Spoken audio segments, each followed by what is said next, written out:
Hi, this is Russ Andersson. I want to give a little run through here of the hold feature in SynthEyes 2008. Here we've got a shot, and it's a full HD shot.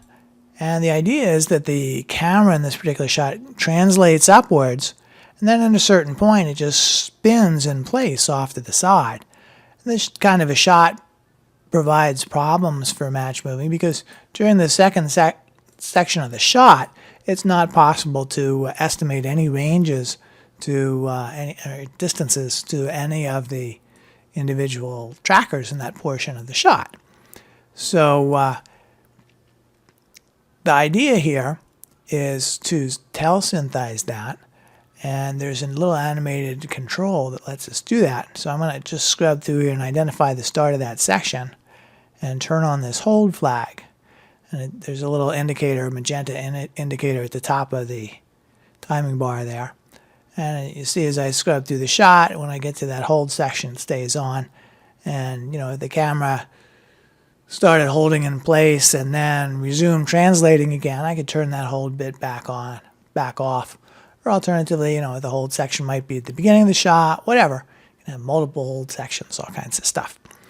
But the idea is you tell SynthEyes what part of the shot that the camera is just not translating and just spinning in place. And that way it can give you a good solution even though you can't get any true 3D in that section. Essentially those sections are tripod type sections right in the middle of a particular shot. So we're going to fire up the solve here. It is full HD and it'll take a little while.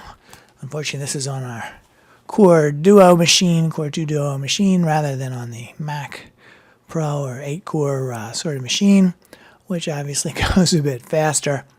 But nonetheless, we're making good progress through that. We're just about done computing the blips, little features that are throughout the scene. And now we're going to work on the solve itself.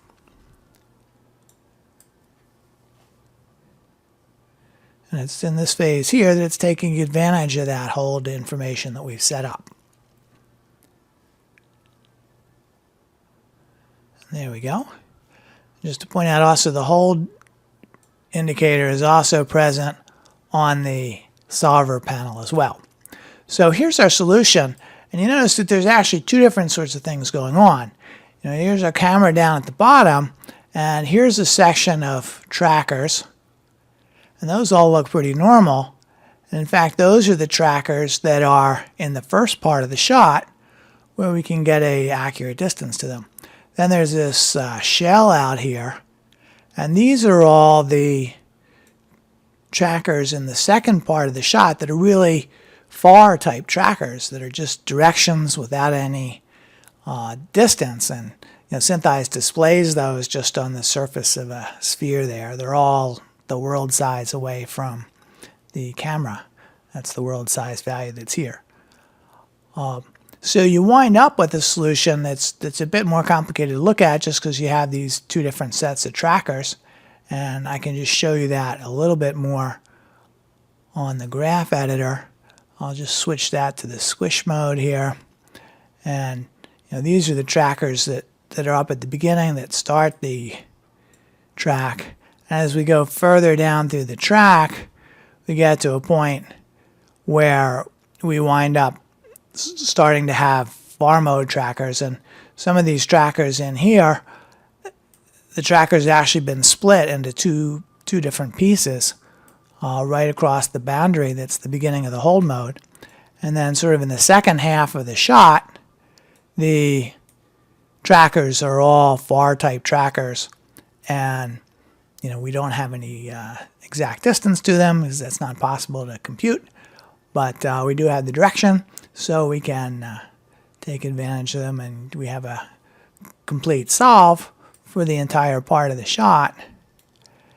And SynthEyes actually does some sneaky little stuff as it's doing that, so that you wind up with a nice, fairly smooth transition right at the end or beginning of this hold mode.